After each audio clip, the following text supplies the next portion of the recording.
Good evening, everybody. Welcome. I'm Jennifer LaRue. I'm the Director of Public Programs here at the Mark Twain House Museum in Hartford, Connecticut. And I am just thrilled to see such a large and lively audience here for tonight's program. I know that you're not going to be disappointed. I've spent some time doing a tech run and just now in the green room with our speakers, and they're delightful. And the book, obviously, that we're talking about, Personal Librarian, is wonderful. So thank you all for being with me and us tonight. I'm not going to talk for too long, but I do have a little bit of housekeeping to attend to, so bear with me. First of all, you've all discovered the chat, so continue, please, chatting away. That's part of what makes these crowdcasts really fun. And know that the chat continues in perpetuity, so the program is being recorded and will go up on our website pretty soon after it ends. And if you make a friend here or want to continue a conversation that you've started here, you can always come back and continue chatting right over there in the chat. But at the end of our program, we are going to have a Q&A session. And rather than post a question in the chat for any of our speakers, if you could do me the favor of putting it down at the bottom of the screen where it says ask a question, that'll make it a lot easier for us to manage that portion of the program and make it a lot more likely that we'll actually see your questions. So please do that. And Mark Twain House audiences are well known for their great questions, so please keep them coming. While we're down at the bottom of the screen there, I'd like to point out that big green box right under my face that says your donation here will be shared between the Mark Twain House and the Amistad Center for Art and Culture.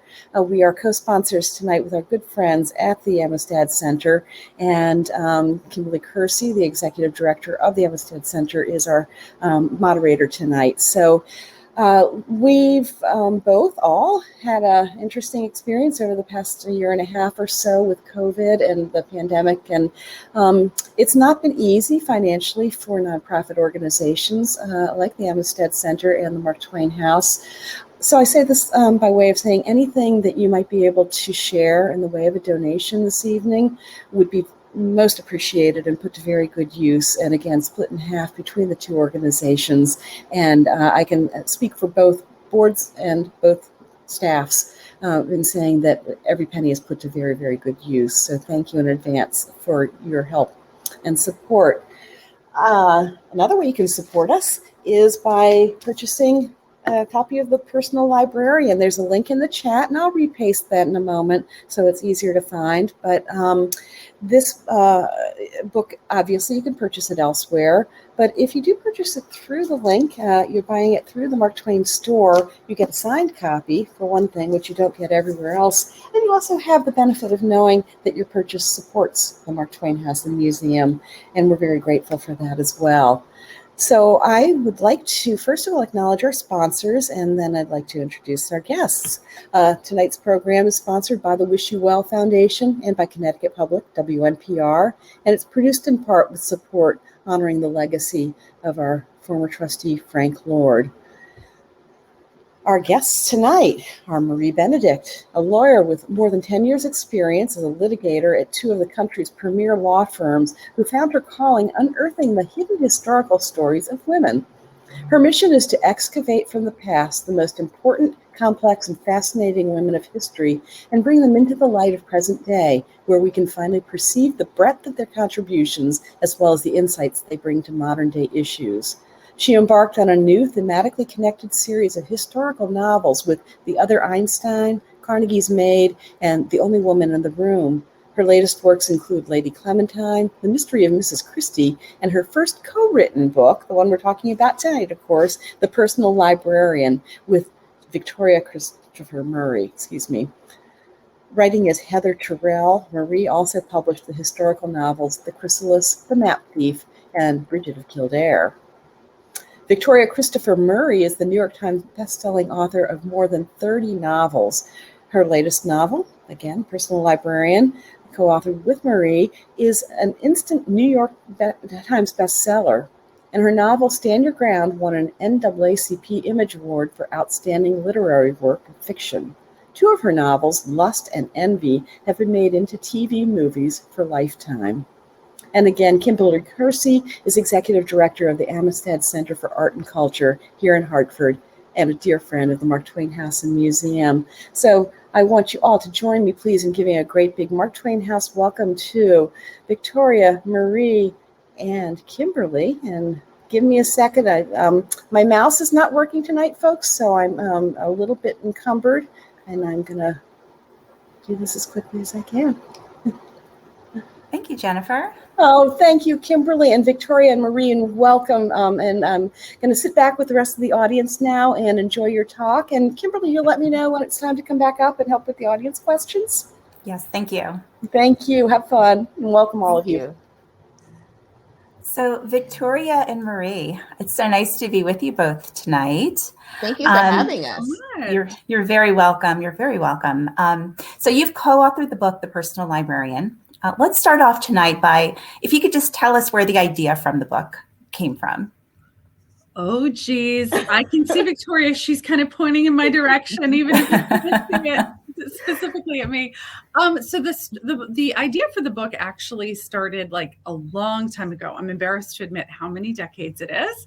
But it was when I was a commercial litigator in New York City for a long time. And it was not my calling, let's just put it that way. And I would kind of sneak off to the cultural institutions in New York City and kind of envision a different life, one which kind of tapped into my love for history and hidden stories, even women, particularly women's stories. And the Morgan Library and Museum in New York City was one of my favorite places to go. For people who haven't been there, I highly recommend it, whether you go in person or visit it online, like you guys have gotten so proficient at doing with your institutions. It is really, I always describe it as a jewel box of a library. It's this gorgeous crimson and gilt. It's not a library like we think of a library. It was J.P. Morgan's personal library right next to his house, and it held his collection of rare and priceless manuscripts. And I happened to be there one day when a docent mentioned that JP was not alone in creating this world-class collection, that there had been a woman who had built it alongside him. And I thought that was remarkable. You know, we're talking about the early 1900s, at a time period when women didn't even have the right to vote. And so I added her to this long list I keep of incredible historical women that I, am interested in and think about writing. And over the years and the decades that followed, as I kind of transitioned to writing from lawyering, I started to research her. And at first there wasn't a ton known about her, but as the years went on, more and more came to light. And I learned that, in fact, her life was like so much more remarkable than I could have imagined, that she was not only this brilliant librarian, curator, rare books expert, negotiator, celebrity in her own time, but she was also a woman of color. She was a Black woman who was passing as white. And she had to do so during that time period to have any modicum of equality, but also to have the position that she had. She wouldn't have been able to have it any other way. And she came, which I'm sure we'll talk about more, but she came from this unbelievably rich heritage on both her maternal and paternal side. And once I learned all of that, I mean, it was like her life was just astonishing. I couldn't believe that it was, sometimes fact is more fiction-y than fiction. And it was at that time that I knew that I needed, wanted to have a partner write the story with me. I knew that Belle deserved to have a Black woman tell this story alongside me. Because I can imagine a lot of things as a writer of fiction, but I can't imagine what it's like to be a Black woman in our society then or now.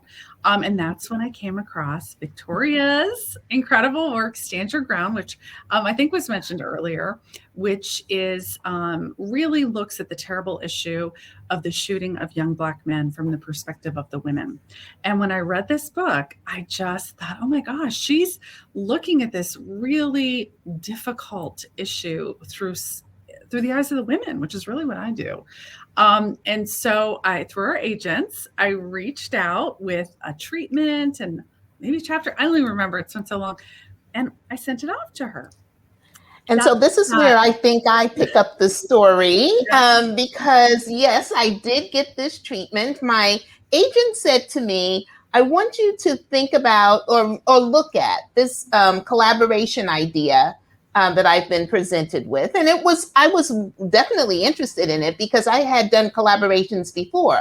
I've written 6 novels with Rashonda Tate Billingsley. So I actually enjoy writing with someone better than just writing on my own. But the first thing I did was I went and I Googled Marie Benedict. And I said, oh, okay, this is interesting. She writes historical fiction about women who've been lost in the folds of history. This is wonderful. Except what does that have to do with me? I write contemporary fiction. I could not see the connection. So I thought maybe it had been a mistake. I called up my agent and I said to her, so Marie Benedict, like, is she looking for me? Like, has she seen a picture of me? Does she know who I am?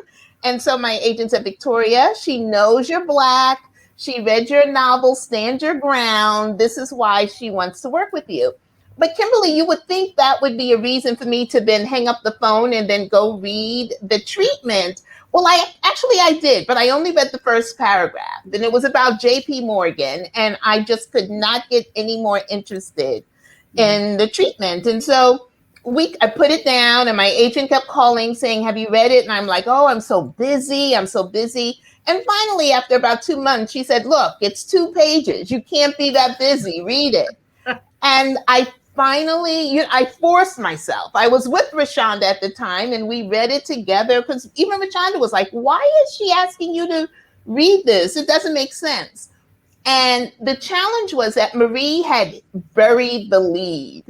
In the last paragraph, she said something like, because it got interesting on the second page, but in the last paragraph, she said, and no one knew that Belle da Costa Greene was Black.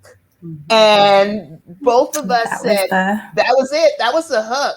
That should have been the first sentence. I always tease Marie about that. I have learned not to hide like the really good. You don't hide the lead. Go ahead with it. Sorry. And I could not call my agent fast enough at that point.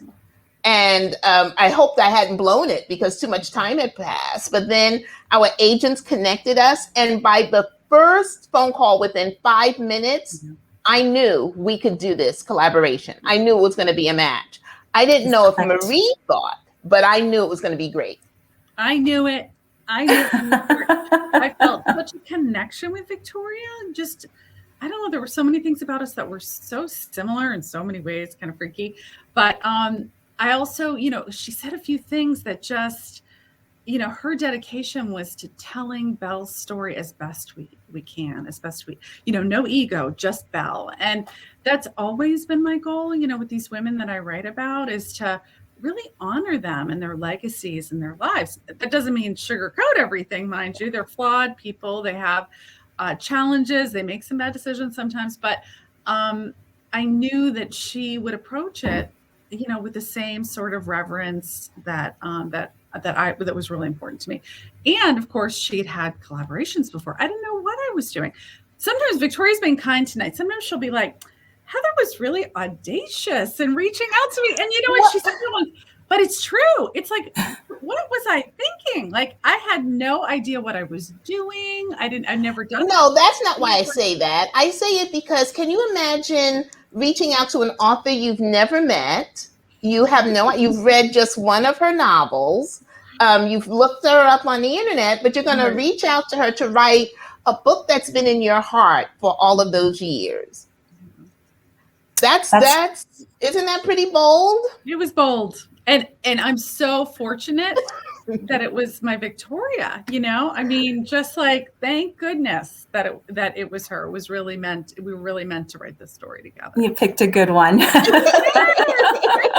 And I'm grateful for it. Oh my gosh, I'm so grateful. And I have to commend you, Marie. I mean, to have the awareness to really realize that having an authentic voice in helping write this story was important. I think it really shows through in the storytelling. So thank you for that. I agree. It meant the world to me. I did not, there's, as I said, there's a lot I can imagine, in writing these kind of stories, you're putting yourself, it's like a little time machine, and you really do have to envision a lot of things you can't experience and worlds that you can't experience. But there's so many layers to living as a Black woman in the world in any time period that I knew it would be inappropriate for me to try that. And it wouldn't be doing justice to Belle or to any Black woman in their story. So I'm just so grateful that Victoria took a leap and finished that treatment. I finished reading it. Reading is fundamental. So along those same lines, this is historic fiction. Mm-hmm.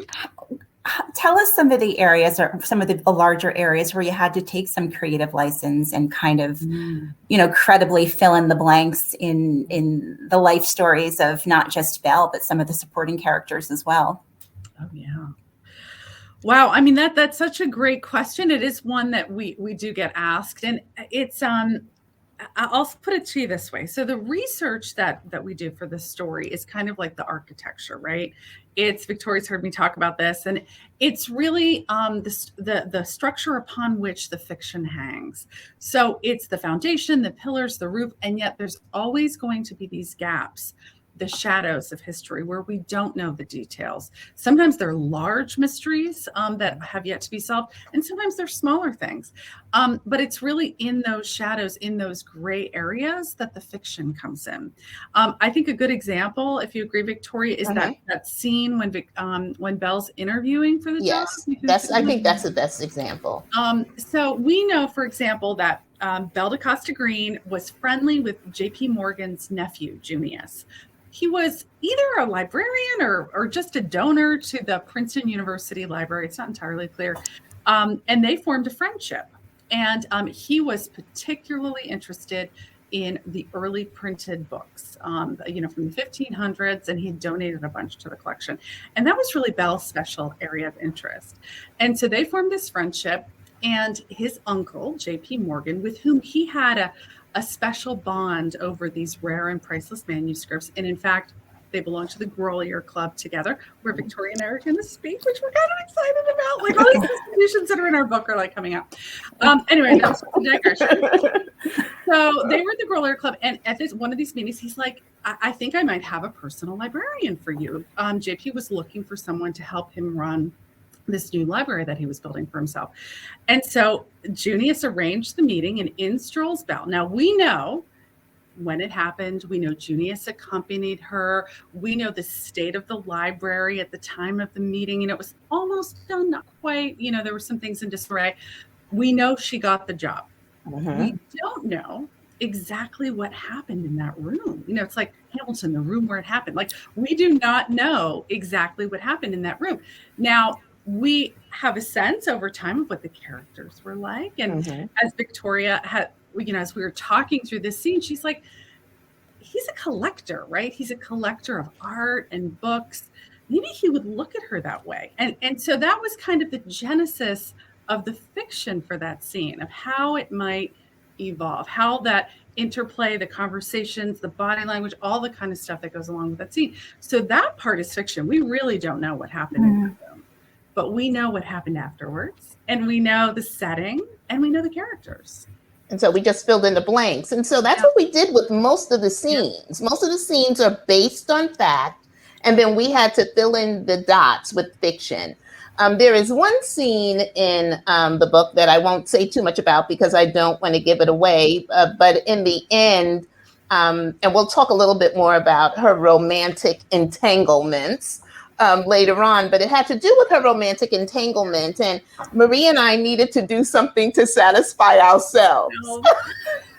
That's the beauty of fiction too. And so thank God it was fiction, but that's the only part that is like totally fiction. We weren't connecting the dots there. We were connecting our dots because this is our story. Our emotional need. We were like, we know affirmatively this scene did not happen, and yet we are going to make it happen. Creative license. That's right. It's fiction. It's fiction. Well, I really enjoyed all the layers of secrets, right? From Belle to Anne Morgan to Bernard. Everyone had their, even, J.P. Morgan, everyone had their secrets. At what point in your research did it become clear to you that there was this common thread, like that everyone had these really interesting secrets.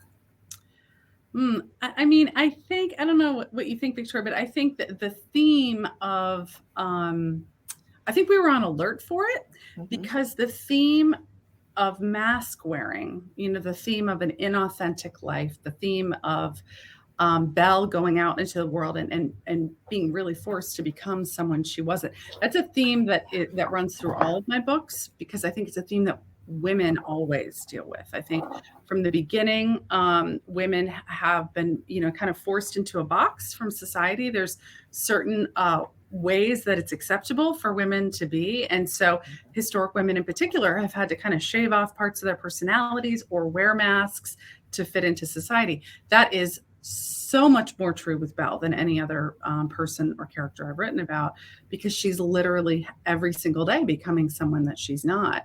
And when you start to think about that and start to talk about that, which Victoria and I did every day, what it would be like for her, that theme of mask wearing, of inauthenticity becomes really pervasive. And you start to realize when you're looking for it that everybody does. Everybody. Yeah, I don't know if we realized that at the beginning, but then as we started, as Marie said, going through the book and talking about the characters, because we talked through every single chapter in detail, like it was already written by the time we finished talking. We started saying, oh, that must be what attracted her to Bernard. And then so we started seeing the thread and we were like, oh, that's the challenge Anne has. So a lot of things, they revealed themselves to us. I know that sounds crazy because we're supposed to be writing the story. Right. But the characters kind of talk to us and tell us and reveal themselves to us. And we talk it out ourselves, so as we're envisioning a scene, you start to learn things about the characters. I don't know if it's too much to reveal that Anne's secret. Do you think that's too much? Maybe. I don't think it's too much because there's so much more to Anne's secret. So you can go ahead and So there, when you look at the historical record, there's lots of rumors that Anne Morgan was gay, and in fact, later in her life, it seems that she had a long-term relationship, a Boston marriage, which is what they called it at the time. That's a term that everybody loves. So read this book. And lots of rumors during this time period. And so, as you're looking through the lens of mask wearing, when you start to looking at the fact that all the characters are in some ways pretending to be someone that they're not, you realize that very much may have shaped Anne, and that very much may have shaped Anne's relationship with Belle. There's other things happening too. Here's this beautiful young woman coming into your father's personal library and taking your place and taking his attention. That's part of it. But there's also this fact that she's got a secret and so do you. And how you start to recognize that in other people, the fact that you're play acting and pretending. So, those things start to, it's almost like a historical puzzle that you're solving as you go along. So, Victoria, let's talk about the elephant in the room. How did Belle pass for a white woman? I know. One of the first things I did when I finished the book is I got on my computer and I Googled images for Belle da Costa Greene, because I wanted to see for myself just how convincing she was. And she clearly was hiding in plain sight. I think, you can tell me your impressions. That's a nice way of saying it. You're real, what you really want to say, but you're being nice, is how did she pass? And that's exactly whenever I posted a picture of her in social media, most of my followers are Black. And so they looked and said, are you kidding me? She looks like my grandmother. She looks like my cousin Susie. She looks like my sister Sharon. But there are a couple of things that I always remind people. One is, remember, we're looking at it with 21st century eyes. And so this is 100 years ago when there was no discussion of mixed or biracial. These are things that Black people knew about because at that point already, our families were filled with all the shades, with every shade. But it wasn't something that was common to white people at the time. Now we talk about mixed race and biracial. But I also think that we look at we have different lenses. Because I remember one time in my business, I was talking to a really good friend of mine who's white, and she was trying to get me to remember someone in the room. And I said, "Oh, you mean the Black girl?" And she said, "Rebecca's not Black." Or recently I was talking to my agent about a person, a real life person. And she was like, "Wow, I don't know. She looks so white." And I was like, "She doesn't look white at all." So I just think we have different lenses. And 100 years, if we have that difference today, can you imagine the difference 100 years ago? So, I mean, I guess there's probably two schools of thought, as well, around whether Belle representing herself to be white and her entire family, actually, was that something that can be viewed as a step towards equality, or is that a betrayal to her African-American roots? Yeah, that, and this is something that Marie and I talked about quite a bit, and we wanted to make sure it came through the pages that this was a struggle for her, and she made a lot of sacrifices. We have to remember that Belle's mother made this decision for her when Belle was already a teenager. Yeah. So Belle had lived, over a decade as a Black girl. That's all she knew. And she grew up in this community that Marie talked about earlier with the Fleet family. Her mother's family had a long history of being free Blacks. They were all college educated. The men were engineers. The women were teachers. So she grew up in an affluent Black community, very happy with that. And then her mother was in the fight with her father. Her father, Richard T. Greener, the first Black man to graduate from Harvard University, was also an activist. In today's times, he may have been the leader of Black Lives Matter. That's how involved he was with Frederick Douglass and everything. And his wife, Belle's mother, was in the fight with him. She went down to South Carolina with him. That's something she would have never done if she was not in the fight, because even though slavery had ended, things were still kind of dicey there. And then the Civil Rights Act of 1875 gave everybody such hope. And she reminded me a little bit of like Coretta Scott King. She was standing by her man, but then the Civil Rights Act of 1875 was overturned, which opened the door for segregation, the Jim Crow era. And I think, and this is one of the things that Marie and I always say, is that this is our Belle. This is our Belle's story, because we don't know how she felt about passing, but we just put the pieces of the puzzle together. And so what we believe is that her mother, who had been in the fight, if she had not been in the fight, I'd have a different feeling, but she'd been in the fight, and she came from this great family. Her mother said, "I see the writing on the wall, and I don't want my children to end up on the wrong side of an encounter with a white cop." Mm-hmm. It was like her mother could see into the future of what was going to happen. And she didn't pass because she wanted to be white. She passed because she wanted her children to be equal. That's powerful. And it kind of brings it kind of right through to modern time. Those same themes, I think about, Belle's mother making those choices for her children to have a better life. In the story, you talk about, an inner dialogue Belle's having around whether or not to possibly have a baby, keep a baby, and what that child might face. And then I think about, George Floyd and that powerful moment when we heard the video with him calling out for his mother. And it seems like it's the mother looking out for that next generation of children and wanting something better. You want to talk about that, Marie? Because we were writing right during. Yeah, so Victoria and I finished the first draft of the book before the pandemic, before really the social unrest in our country. Not that it hadn't always been there, but it really, it evolved. And we got their edits back right when the pandemic, when the quarantines started, the shutdown really started. And so we started to talk every day, just like this. We're super conversant with Zoom and Crowdcast, and doing these edits, talking about race, talking about what it would have been like for Belle to pass, the historical framework that she lived in, the rise of Jim Crow as a result, kind of in reaction to the equality that was being promised, and the fact that there were so many sacrifices for her. She had to give up having a family of her own. She had to give up this rich heritage and her familial connections in order to claim this equality. And as we're having these conversations every single day, these same exact things are starting to unfold all around us. George Floyd, the Central Park situation. I mean, we could go on forever. And I mean,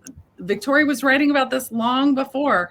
So, all of these things are happening. And so suddenly, instead of just talking about historic racism, we're talking about every single day racism. And then we're talking about Victoria's personal experiences with racism, her personal experiences with every single day putting that mask on out and that armor on to face society. And all of those things are very much permeating the character of our Belle, and bringing forward, in some ways, we hope anyway, bringing forward this racist world in which she lived and the struggle that she faced, and making the story not just historic but also very modern at the same time.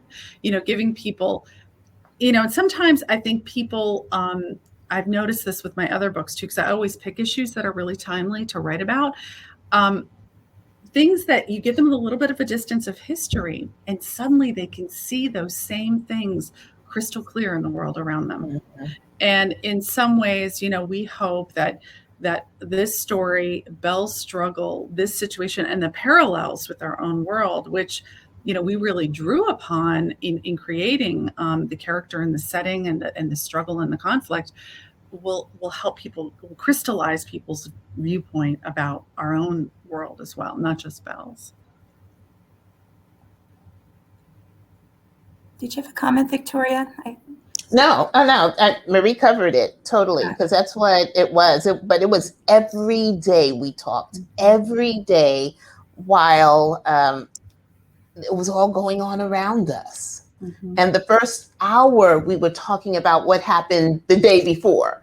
Right. And the marches and everything. And then there's no way that you can have that happening around you and it not make its way into the pages of the book. That's what, and the best part about it had nothing to do with writing. The best part was speaking. I don't know if this is an elephant in the room. It's obvious. I'm a Black writer. Marie's a white writer, in case anyone didn't know. Wasn't clear. And can you imagine what it's like to talk about race every single day with someone who has a different background? Well, actually, our backgrounds are pretty close, but our skin color changes. Our experiences. Mm-hmm. And so we talked about that every day. And I think most people would look and say, oh my goodness, Marie learned so much. And I did. But I learned so much from Marie as well during those. And that's one of the things we hoped for with this book, that maybe people could get together with people that they didn't know or didn't look like them and read this book together. And I've had friends do that because they've heard me say this, and they're stunned at how differently they read the same book. Mm-hmm. That's amazing. Yeah. I mean, when we were two things I just want to say. I mean, the gift that Victoria gave me in trusting me enough to share her personal experiences with me just completely changed me forever. I had, to let me into what her day-to-day life is like, and the experiences she's had, large and small, that whether it's a microaggression or really something just overt and appalling, it completely changed my perspective on what it's like for her to operate in the world, for anyone of color to operate in the world. And I'm not saying I now know what it's like to walk in your shoes. I have no idea. I know the tiniest bit, but that has completely changed my perspective. And as we were writing this story, we realized that people reading it were going to have really different viewpoints and reactions and interpretations, some of which we can't. I mean, we couldn't even envision some of the stuff that's come up. But anyway, but when we were writing the reader's guide to it, we even wrote questions knowing that people would have different kind of answers, and in the hopes that one day maybe people, different backgrounds, would come together and talk about those different answers, that might be a gateway to even larger conversations about their own lives and experiences as well. I love that. I love that. This is a bridge builder, not just an educator, but also a bridge builder. Yeah, that's our dream anyway. Well, near the end of the book, we're reminded of the Morgan family's connection to the Hartford area. And as you know, the Mark Twain House and the Amistad Center, we both live in Hartford. In fact, the Amistad Center is actually inside the Wadsworth Athenaeum. And every time I go to work, I am able to appreciate Morgan Great Hall, which is just a beautiful structure, and it's full of beautiful art and artifacts. Let's talk a little bit about that.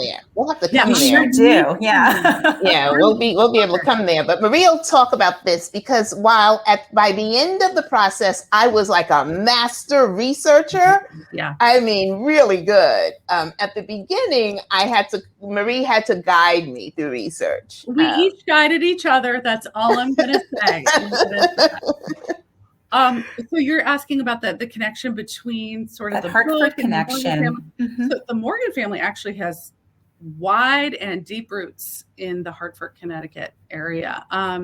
So J.P. Morgan's grandfather, so his father was Junius Morgan. There's a lot of Junius Morgans in the Morgan family. I'm just going to put it out there, but they all have the same names.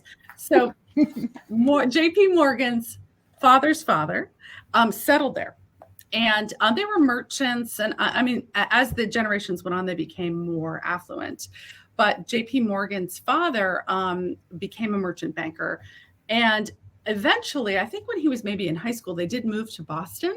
But Hartford was really kind of, I don't want to say their ancestral home, but J.P. always kind of looked at that as his family's historic home. And so I think his father I don't know if his father had passed away yet, or it was when JP was older and he had sort of taken the family wealth to a completely new level. And the Wadsworth Athenaeum was having financial troubles. And JP convinced his father, and then JP himself both made major donations to the Wadsworth Athenaeum. Whether, I think it was in terms of just like cash donations, I don't know the whole story on that, but certainly in terms of donations of art and sculptures and various collections that they did donate. And then when J.P. Morgan's father died, I believe that's where they created the Morgan Memorial, which is not that far from the Wadsworth Athenaeum. And it's really almost like the family crypt, not to be too like gross, but and it's in the book. It's in the book. Junius is buried there. JP was buried there as well. And then when they were divesting, JP not only had this incredible collection that they have at the Morgan Library, which was primarily focused on rare and priceless books and Renaissance artwork, he had collections that were so huge that they were scattered at museums all over the world. And when he died, like, for example, there was a huge Chinese porcelain collection at the Metropolitan Museum of Art. And there was something else at different museums in London. So when he died, his son kind of had to consolidate and decide what to do with all of this. And Belle played a very large role in that. And she helped him decide to donate a lot of that stuff, a lot of some of these auxiliary collections to the Wadsworth Athenaeum. So you guys have a lot of stuff there that's really tied to the Morgan family and JP Morgan. But from our perspective, you heard Victoria talk about our Belle, she became our Belle as we kind of filled in the gaps, in those gray areas of history. And the more we kind of learned about what JP had done to honor his father, Junius, in donating to the Wadsworth Athenaeum, to building this big Morgan Memorial, the more we thought about what kind of legacy Belle would like to leave, and how she might use that idea of a legacy as kind of an argument with Jack Morgan, J.P. Morgan's son, later on when she was trying to convince him to donate the Morgan Library to the public and convert that priceless collection to a public library. And so that's what she was able to do. And so we envisioned conversations that very much focused on JP's decision to donate to all sorts of things in Hartford, to kind of motivate Jack to make this huge bequest on behalf of his father. And that legacy becomes Belle's legacy.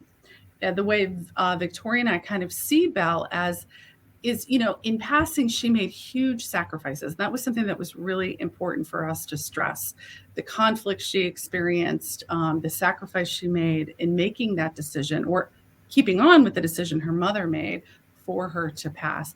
But for her to continue with that, because her father had left his own legacy of equality, that sacrifice had to be worth it for Belle, for her to continue it.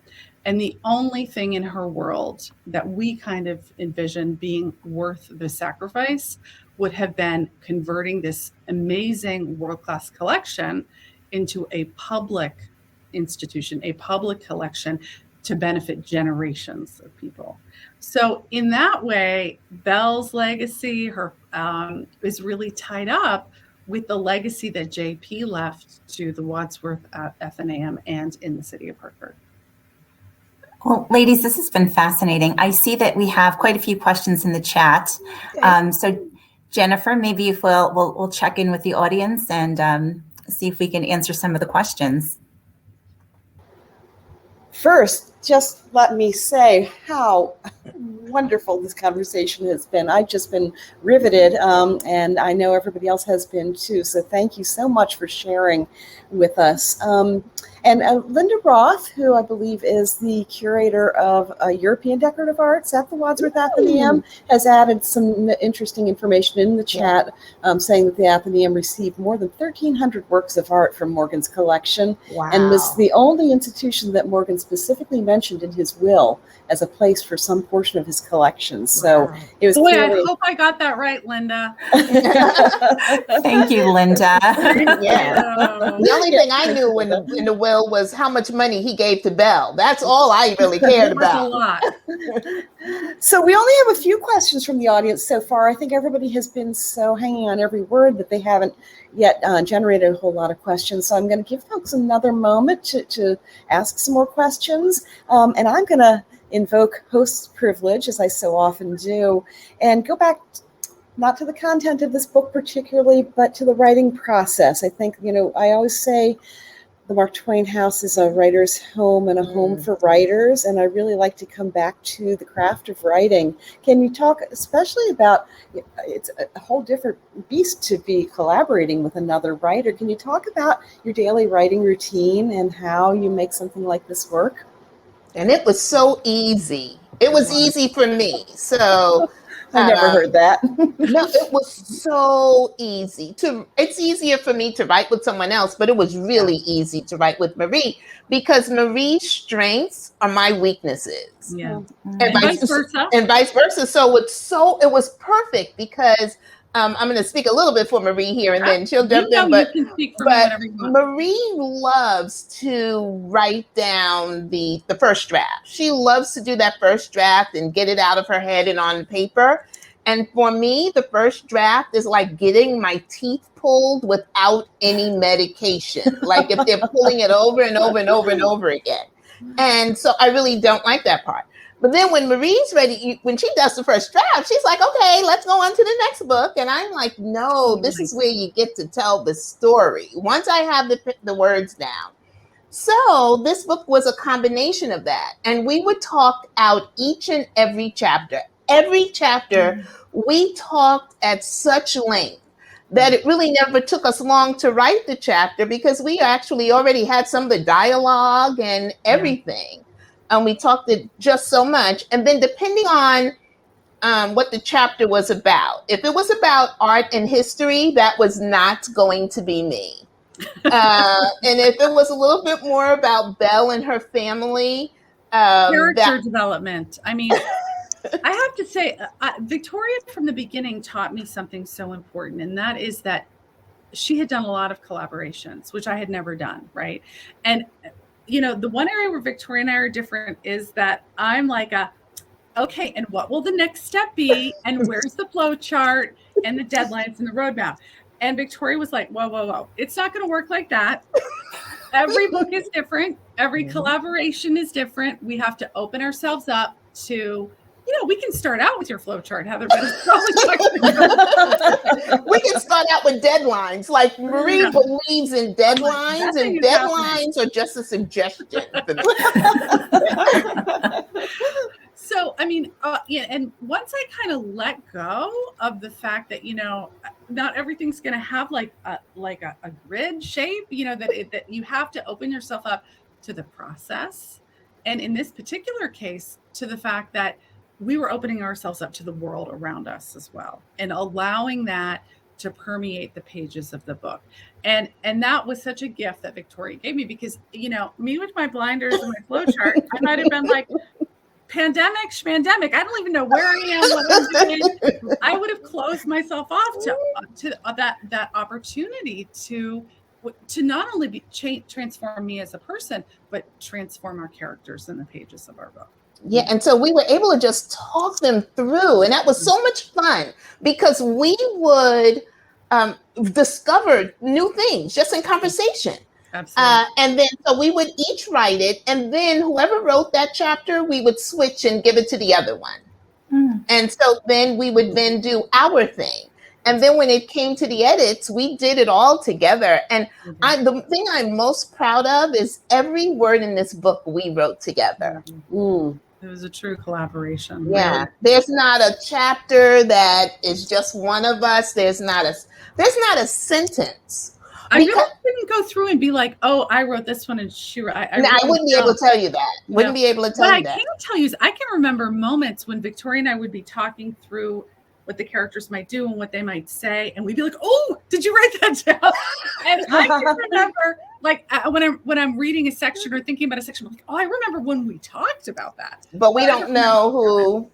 We have no idea. And then what was great is that even when I took a scene and I wrote it, by the time I remember, I'm a contemporary author. This is my first time writing historical fiction. So I would have been happy with saying, what's up, dude? And that didn't work very well in 1905. And so then Marie would come through with what we started calling her magical historical brush. And it was such a wonderful process with her. It was hard. I mean, it was like, it's a phrase that we've talked about to describe a wonderful book that we both love, The Yellow Wife. It was beautiful and sometimes brutal, like thinking about and talking about what Belle went through. Like, it wasn't always pleasant, but it was always a joyful process. Does that make sense? Yeah, and I'll give you an example, because one of the things you have to do, and I learned this when I was writing with Rashonda Tate Billingsley, you must trust your partner. Yeah. Because if you don't trust the writer you're writing with, if they say something to you like you have to change it, or I don't like that part or something, then you're going to be like, why don't you like my part, right? So we had already written, there's a wonderful scene in the book that both Marie and I love, where Belle and her family returned to DC for her grandmother's funeral. And in the beginning, we had written it one way. And while we were doing this, Marie was still researching, and Marie read a book and she called me. Like, she didn't even wait for Zoom. She didn't text me. She called me and she said, we have to change that scene. And my reaction was like, oh, what do we have to do? My reaction to that. I mean, that instead of being like, but wait, we wrote this gorgeous scene, we can't let that go. Victoria was so beautiful in her trust of our process and our friendship and our partnership that she was like, okay, what do we do? Right? Well, you did the same thing, because there's a scene where Belle and Bernard meet his wife. Oh, yeah. And so when Marie wrote it the first time, I was like, okay, we're gonna need to know what happened with these women. We cannot just like scoot over this. Well, if I have a history brush, Victoria, I also have like a no romantic sex scene brush. Just to go in there and spice it up a little bit. Victoria and Marie, I'm reading in the chat as you're talking. The viewers are picking up immediately on what a beautiful connection you guys have. It's just so natural, and it's almost unbelievable that you met on this project. It seems like you've been friends forever, for life. It feels that way. It feels honestly, that way. I feel like Victoria was in my house for the pandemic, so we were together. Like it's like me, my husband, my kids, and Victoria and I. We were together on Zoom up in my office every day. Well, we do have some questions from the audience. And before we move on, though, I just want to say that we're hearkening back to a tradition. Mark Twain and his neighbor and friend, Charles Dudley Warner, who was the publisher of the Hartford Current, I think it was the challenge of their two wives. They collaborated on a novel, The Gilded Age, which is what gave that name to that era. And I don't know that it went quite as, I don't know that it was quite as lovely as, sweet a collaboration as yours was, but it is a grand tradition that we're celebrating tonight. So I'm glad to hear that. So let's take some of these readers' questions, these audience questions, because they've popped in now. Are there any biographies about Belle's father? Oh, yes. Yes. I'd have to get up, and then you'd have to see what I'm wearing from the waist down, which I'm not willing to use. But yes, there is, in the pandemic and on Zoom, the bottom I can't say that they're pajama pants. They're not a lot better. Well, this is a no judgment zone, so. And I will find it for you. It's not easy to find, but there's about Belle's father. Is that what you asked? Right? Yep. Okay, yeah. I can send that to you. And you know what? If you could possibly after the program stick it in the chat. Absolutely. Then everybody could take a look at it. That would be terrific. And also not be looking at my outfit. Well, hey, this is a judgment-free zone. So there are a number of questions. That was a great question, Donna. Thank you. And you've been a very good participant in tonight's program. Nancy wants to know, as do some others, when did it become public that Belle was Black, and how was this received? And another question was, when did Morgan realized that Belle was Black, and how did he handle that? Can you address both of those? I'll do the Morgan one, and then I'll let Marie do the other one. I'm absolutely sure, I would bet all kinds of money that when he hired her, he did not know that she was Black at all. He wouldn't have hired her. And then something that Marie reminded me of earlier today is she worked at Princeton University, which was still white only. And was it male only? Still, I think it was still male. Still male only. And it was not integrated at all. Harvard had her father and other people after him. So she came to JP Morgan as a white woman from Princeton. Now, during the time, there was so many rumors about her, though no one ever said, is she Black? But they were saying, is she from Cuba? She has tropical roots, all those kinds of things. And so he had to hear the rumors, but there were probably lots of rumors about him. And so we don't know if he ignored the rumors or if he said, you know what, at this point, she's white. And so we don't know. And then Marie can tell you when it was discovered, because it was not for a while. And the connection was what she was always trying to avoid. I just typed in there one of the really good biographies of Richard Greener. It's called Uncompromising Activist by Catherine Reynolds Chaddock. It's there are a couple other smaller ones, but that's a really excellent one that I would recommend. Thank you. It's John Hopkins University Press. It's really well researched. So to your question about when, I'm sorry, I'm talking now. Alexa's talking. Alexa, stop. Sorry. Anyway, so professional over here with my shorts and my. So in terms of when they found out that that Belle was actually Black, I think as Victoria. Are we talking about that? Or are we talking about yes? No. Oh, no. Sorry, I got all discombobulated. So I think as Victoria mentioned, like there were rumors for a really long time about her. As as we talked about earlier, if you look at a picture of her, there's a lot of question marks. And I think despite the fact that she was kind of able to hide a lot of that or diffuse a lot of speculation with all the flamboyant dress and the witty remarks, she kind of, as we talk about in the book, kind of hid in plain sight with her flamboyant behavior, because unfortunately at that time, if you were super audacious, then no one would think you could possibly be Black, because a Black person would never act like that. And so we kind of think that she diffused a lot of speculation that way. But it existed. When or how he knew about it, we don't know. Of course, we think, if JP Morgan said you were white, you were probably considered white, and that was the stamp of approval. But the one thing that she had to be really careful to avoid was to establish that clear link with her father, Richard T. Greener.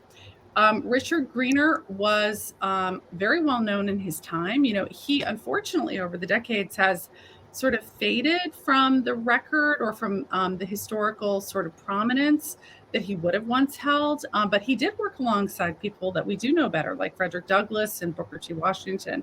And people during that time period would have known his name. If it became known, speculation is one thing. Knowing that Richard T. Greener is your father, that's pretty clear cut. And that was the one thing that she had to be very careful of. So that's why they changed names, all that sort of thing.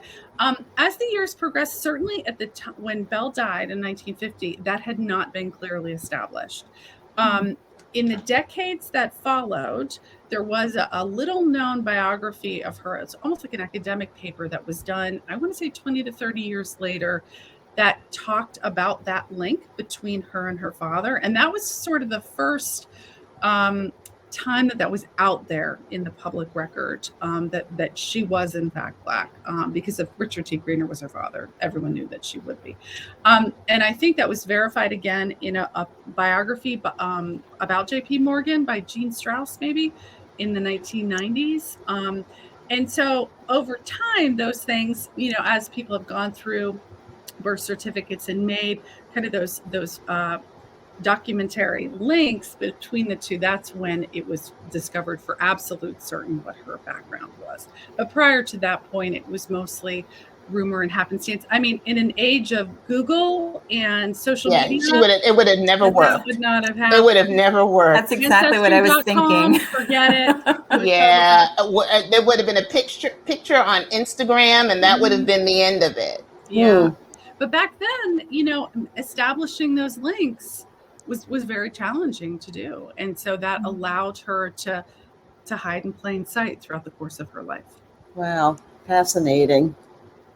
So Kristen wants to know, or she says, Belle's comfort with her sexuality felt very modern. It made me happy to think of women in that time period finding sexual happiness. Is there historical evidence of this? Yeah, we didn't even cover it as much. I mean, there was no room in the pages for some of her escapades. And it wasn't just her. I mean, when you're going to find out, like Marie already talked about, Boston marriages and all kinds of things. We think of that time as being so pure, and they were Puritans, and they were not. They made me blush. And I'm the one that writes the sex scenes, and they made me blush. So yes, there's proof of that, and the women that she was around and everything. Yes. Yeah, and that's true of sort of any socioeconomic background. I mean, if JP Morgan was a known philanderer. We have scenes in there where he's juggling multiple mistresses. That's from the factual record. Certainly his daughter and her friends. There were not only open same-sex marriages, I'm putting that in quotes, the Boston marriages. There were open marriages, but as Victoria mentioned earlier, the real love of Belle's life was the art historian Bernard Berenson, and he and his wife had very much an open marriage where they talked about their love affairs that they had. I mean, it's stuff that, as Victoria said, it would make you blush. We would have to write a second book, which is primarily dedicated to Belle's antics. She had many, many lovers. There's a lot of speculation that she had some same-sex relationships as well, though that's more speculation. But yeah, that what we think of as modern, I suspect is not modern. Well, please do write that book. I think a lot of us would like to read that book. Victoria would have to be getting her brush up. What the heck? These people weren't Puritan. But then you put your flowery historical language on it, and it becomes Yes, because Marie did tone down some of my writing in those scenes a little bit to make it a little bit more pure and because I write. Yes, it was interesting. It was fun. It was fun. Oh.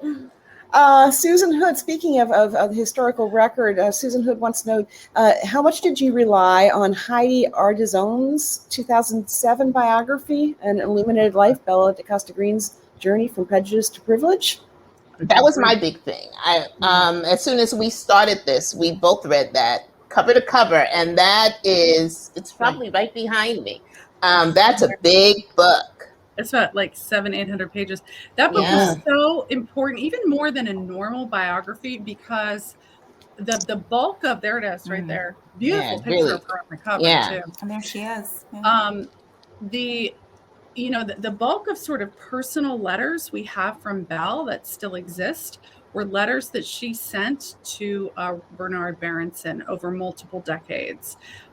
She wrote them almost like diary entries to him, and then she instructed everyone in her life to burn everything she'd ever written them, and then she burned all of her personal correspondence as well. So what's extant of Belle's out there is very limited. Now, Bernard Berenson, being a man, did not burn those letters. He didn't listen to her. He kept them, and he kept them like in a trunk at his Italian villa, which then was donated to Harvard University. So Heidi Ardisoni went, that's where they exist. Heidi Ardisoni went when she wrote the book, I think it's about 10 years ago now. She went and she, wrote out, they didn't let her copy them, obviously, but she could handwrite certain versions of them. And she used a lot of that as the basis for her biography. I was actually going to go the early summer of 2020 and COVID. Look at them myself. I really wanted, we had a family trip going to Italy, so I was going to go and actually look at the letters, and of course that was not possible. So in order for us to have an account to some extent of those letters, we were very beholden to Heidi Ardison's biography. Now, something really interesting though, which we're excited about, is those letters are in the process of being digitized in a sort of joint process between Harvard and Itati and the Morgan Library. And they're going to be made available. There's going to be a big event in 2024 to celebrate Belle. It's the 100th anniversary of the Morgan Library becoming public, which we, of course, think is entirely due to Belle. But anyway. That's right. So it's going to be about Belle, but those letters are going to be made available. So, I mean, incredible. We can't wait to see those. But boy, to answer that question, that biography was more indispensable. I usually don't love to rely on secondary source material. I prefer to look at the letters and the journals and stuff myself if I can find them. In this case, that was not an option. So we're very, very beholden to her. That was a great question. We have several more good questions. Now, normally we would wrap up right about now. Are you all willing to stay for a couple more minutes and answer a couple more questions? Mm-hmm. So thank you, and I appreciate that. Let's see. Do you recommend the book for high school readers? Asks Linda Cleary. Yeah, definitely. Oh, definitely. Absolutely. Yeah, we kept it clean. It's so clean. They've read way worse in their young adult. That's right. PG-13. Watched it on television, I'm sure. And then, the reason I think it would be good is that one of the things I loved about the story, and it's always about Belle, but we included what was going on in the world around Belle at the time. And so I get emails from people saying, oh my God, the Atlanta riots? I never heard of the Atlanta riots. I only know about Tulsa. And so then just makes people go back and research other things. So there's a lot of other things going on besides Belle's life. It's Belle's world. Mhm. And I think that would be good for people to know. A lot of people didn't even know about the Civil Rights Act of 1875. Yeah. They only know about the Civil Rights Act of 1964. That's Right. the only one. So They didn't realize we actually had it right. Like we had it right back in the 19th century. Wow. I digress. Wow. So this is a little bit related. Claudine wants to know, in terms of race, what was the biggest thing you each learned in writing this book? In terms of, I'm sorry, I couldn't Race. hear that. Race.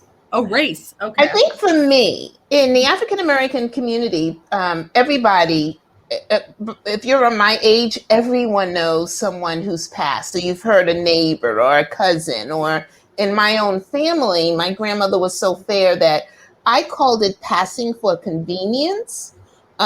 If she went into a bank, she wouldn't correct them if they thought that she was white.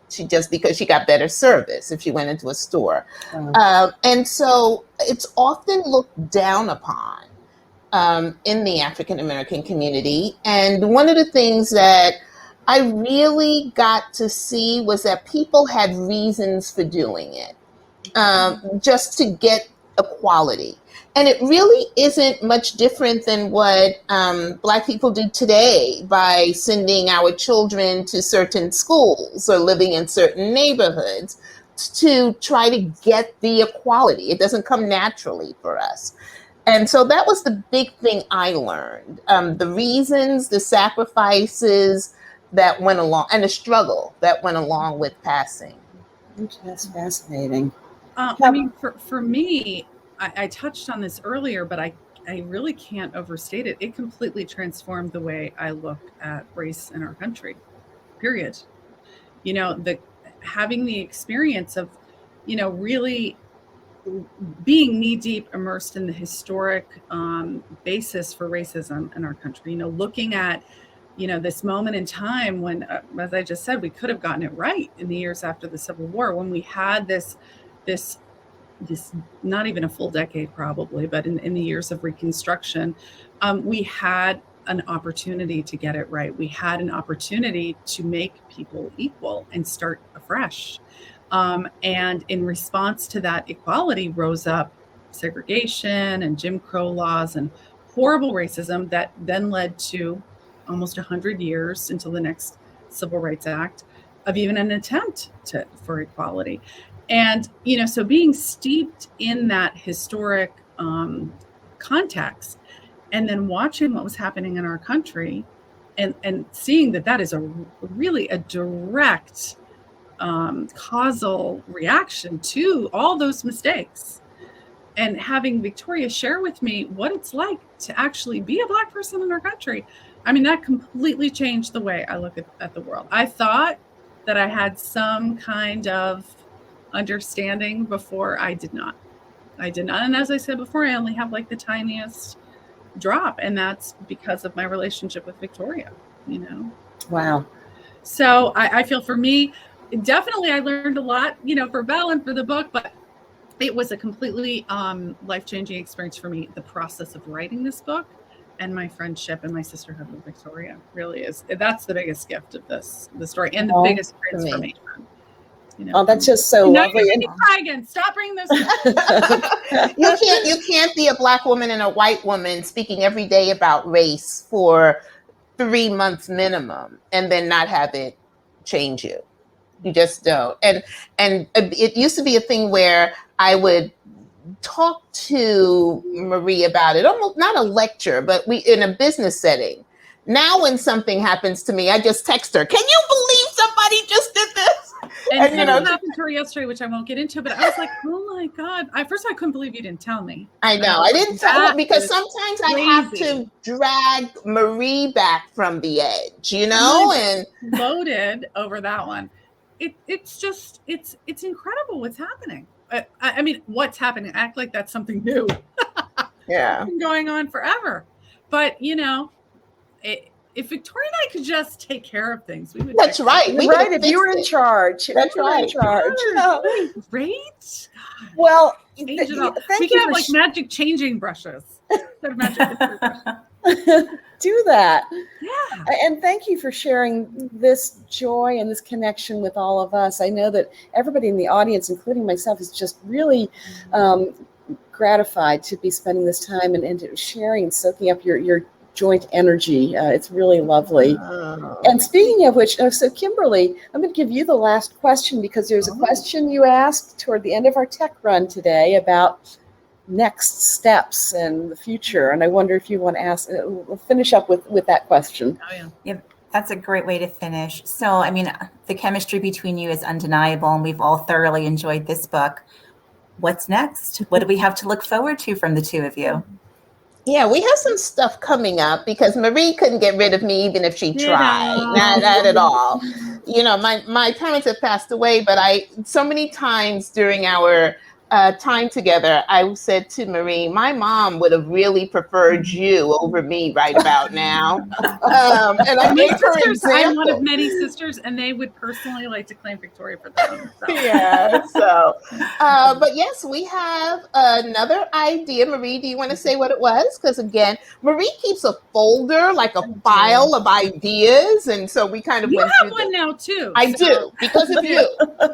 You also have one. So this one it's tentative what it's being called, so who knows what it'll eventually be, but I think right now it's called The First Ladies, and it's about the friendship between Eleanor Roosevelt and Mary McLeod Bethune, and it's about their friendship, a friendship that predated by quite some time their Eleanor's time in the White House as the First Lady. And it explores this friendship that kind of evolved against all odds. There was a lot of backlash in both the Black and the white community against these two women becoming close friends, spending time at each other's houses. Don't forget, this is an era of segregation. And then the way in which these two women came together, Mary became part of the White House. She was in the cabinet. And of course, Eleanor was a force to be reckoned with, but how these two women came together to make change. And really, Victoria likes to describe Eleanor as like the first ally, but in some ways, I feel like they were each other's allies, Yeah.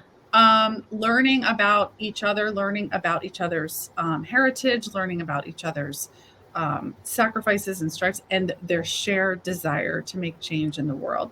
And it's a little selfish because it's a little bit autobiographical. Yeah. So because it's going to be kind of like our experience and what it's been like. We can imagine. I can totally imagine Eleanor and Mary because of me and Marie, and I can see what it was like, and I can see the fire between them when they had something, when they were going at it, and the love between them. And so we're very excited about this. It's going to be really very excited. A personal journey and a historic journey as well. And, we like to write about stuff that has a lot of modern day implications as well. And, we would love for people to come together and start to look at the world through each other's eyes and try to come together to make change. But the only way to do that is to actually have really uncomfortable, awkward conversations sometimes that people just would prefer not to have. And so they stay in their little silos and don't bridge and ask those hard questions, or be around people who are different than them. And we imagine that was probably very true of Eleanor and Mary as well. And so it's sort of an interesting way to explore how that bridge might happen, how allies might be formed, and how many missteps they might have made along the way. And missteps are okay. We had a photographer who worked with the two of us for our Good Morning America appearance, and he said, he was afraid of saying the wrong thing. Yeah. So he wants to be an ally, but he never wants to say the wrong thing. And I was like, you're going to say the wrong thing, and that's okay. Because whoever always says the right thing. And it's just good to have somebody to say to you, okay, that may be wrong, but I love you. Right. And we can still move forward with this. Right. Oh my. This is one of those evenings where I just feel so grateful to have the job that I have. And I feel like it's just been just so lovely and wonderful. And will you two publicly promise to come back to the Mark Twain House, come to Hartford, Yes. come to the Amistad Center. Yes, we when- can't wait. We can't wait to we have actually, you, right, Kimberly? I mean, full disclosure, we did text that to each other after we talked. That's right. After we All right, spoke with then. you earlier today, we were we like texting that. saying, I cannot wait. We cannot wait to go there. And you've got to see And Morgan do Great you Hall. promise You've got we'll to get, like- see the art. Do you promise we'll get a behind the scenes tour of all like the secret stuff at your different museums? Absolutely. Show people? Absolutely. We want all the secrets. That would be great. And even better than that, I don't offer this up to all of our speakers, but I will give each of you your very own Mark Twain bobblehead doll. Oh, now see, I want that. I want that too. I want All that. right. I Well, want you have that to come to too. Hartford to get it. Okay. So, Okay, that's a deal. That's a deal. speaking of deal, I cannot imagine that anybody has been in this audience tonight and not made up their mind that they need to buy this book. The link is in the chat. You might have to scroll a little bit to get back to it. But again, you do get a signed copy. We'll be sending this out as soon as we can after tonight's program.